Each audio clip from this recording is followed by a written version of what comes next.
Welcome to your reading for 2021, dear Sagittarius. We start with what the Oracle is telling you. This is a card from the Witch's Oracle and it talks about prayers and wishes. A prayer is just a wish spoken out aloud, like, "Dear God, please help me make this better. I wish I had more," whatever. That kind of works for you. What the universe is telling you is that it's time to ask for help from a greater source. Visualize things are going to work out for the better this year. It is going to be a better year than the one that we've just had or the one that's leaving us behind. Everything that you kind of wish for is things that you can manifest this year. The rune that you got, and runes are a form of divination that come from the West, is Kenaz. And Kenaz talks about enlightenment. It talks about growth. It talks about having the path guided for you. You will have a lot of insights and a lot of visions and things. You will be able to see things for what they are, which in itself is a gift. Now we move on to seeing how the planets are going to aspect you in 2021. Mercury is the one that retrogrades regularly, and by retrograde it means that from our position on Earth, it feels like the planet is going backward. Whenever a planet is in retrograde, it brings things from your past into your present, and then we have to deal with it and leave it behind.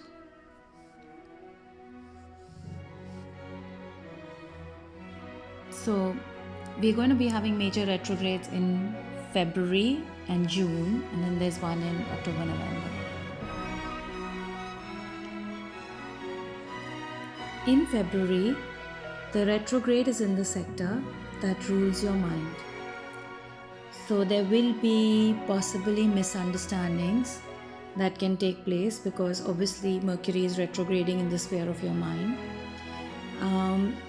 It would be hard to work as a team during that time. Words can be spoken that would make you feel upset. Do be careful not to say anything that can be taken out of context and used against you. It's a period of frustration, and of course, because of that, you will need to take some time out and have, when you're revisiting the past, you do need a little bit of time out to just heal. And at the end of it, you will be able to leave the baggage that is troubling you and move on to better pastures. So it is about leaving everything that bothers you behind. And it's a good thing, though the retrogrades force us to go within, they also help us to grow.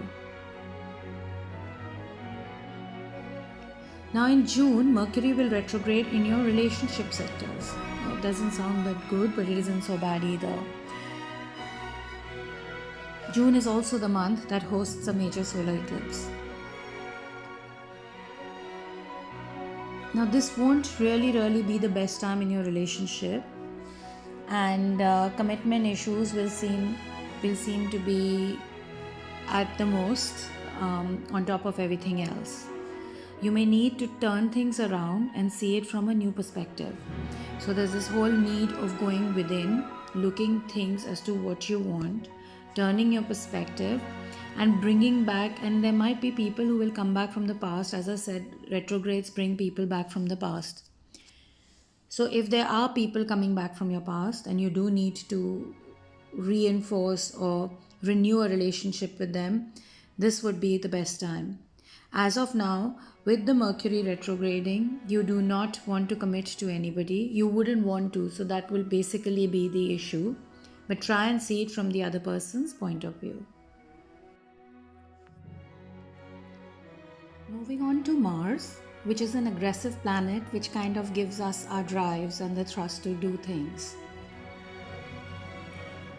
We have plenty of help from Mars coming up in 2020. In February, Mars will enter your career section. It'll help you to get organized, and this is a good time to get structured, have your plans in place, and everything that you can put down on paper. There will be a lot of progress made on this path, and you will be heading out to exactly where you need to go, which is exactly why it's a good way to get structure done.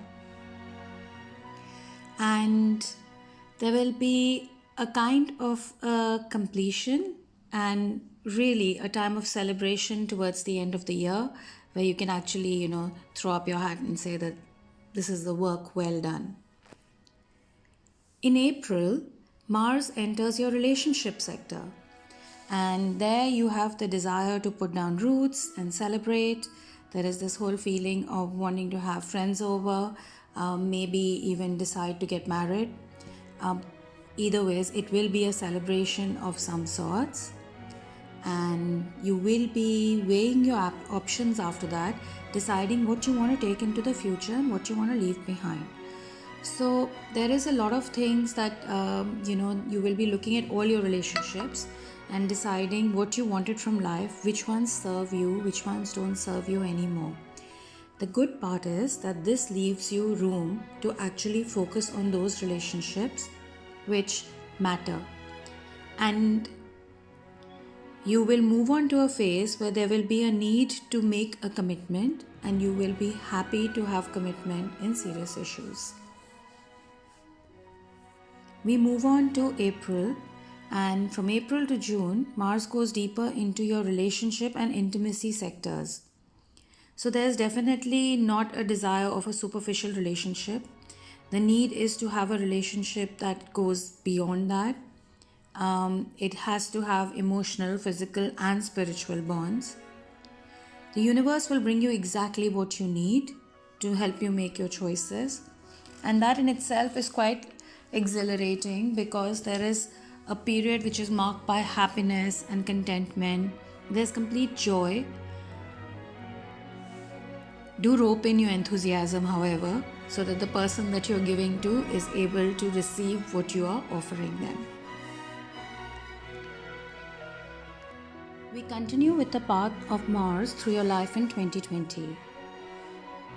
And we can see that in August, Mars returns yet again, and this time it is venturing into your career and financial areas of your chart.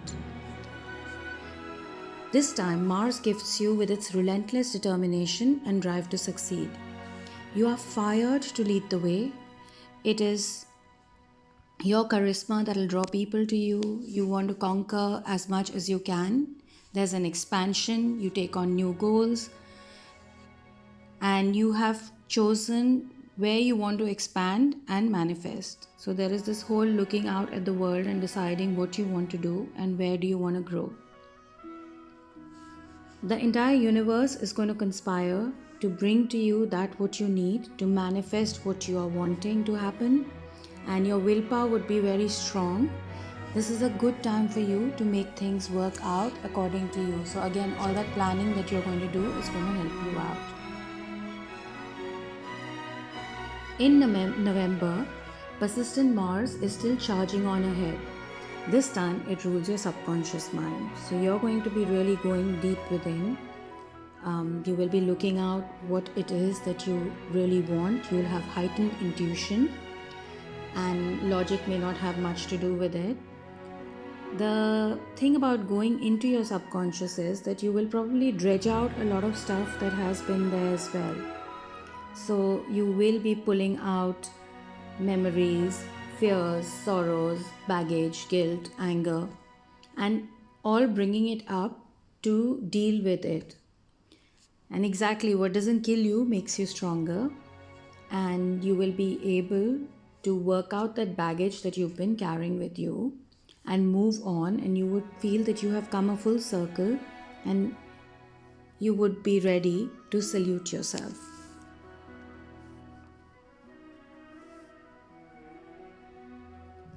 In December, Mars sees off the year.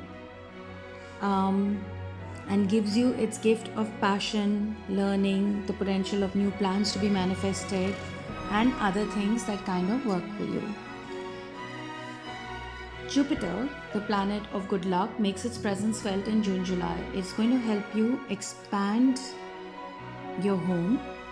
There's going to be an expansion in terms of maybe your home or your living space or your family, and it's going to spend the rest of this area in your mental state. It'll bring you good ideas, it'll bring you celebration, and overall it's a good planet to have around, especially in the area of your home and finances.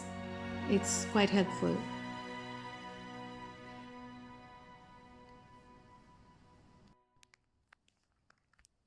Moving on to Uranus, that's going to be in your work sector, which means that there's going to be a lot of joy working. You will be looking at new things in your current work.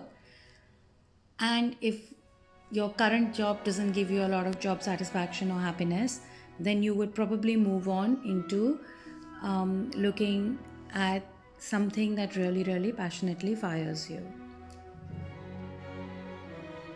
As far as the planet Neptune is concerned, that is going to focus primarily on your family life, giving you its own gifts, so as to speak. There's going to be a lot of joy and celebrations and catching up with friends. I think that is something that we are all missing out on this year. There's going to be wish fulfillment and everything that you really, really want the most. It also hints at major restructuring, because whenever you see the star in a reading, it also hints at the tower. So people, it's like puzzles of your life are being put together nicely for you, and this year is going to be an easier year. And people who are meant to be in your life, who are going to be solid rocks for you, will stay on. The ones who aren't that compatible with you will slowly move out, and it won't be such a bad thing. We move on to Pluto, and that is in your money sector. So 2020 wasn't really the best year financially. 2021 thankfully will be better. There's going to be a major transformation, and you're going to be there'll be a shift in how you see money, how you manage money, how you are going to look at your funds, the way you earn. Maybe you might want to look at having alternate things built into your work. There is a wisdom that you have learned, and all your follies from past year, kind of whatever mistakes you made, is not been in vain, because it's something that you're going to carry forward, the wisdom from that. And overall, you're going to finish up the year being self-reliant, self-independent, and you have enough to kind of just take a glass of wine and chill. So wishing you the best, dear Sagittarius, and I hope you have a lovely year.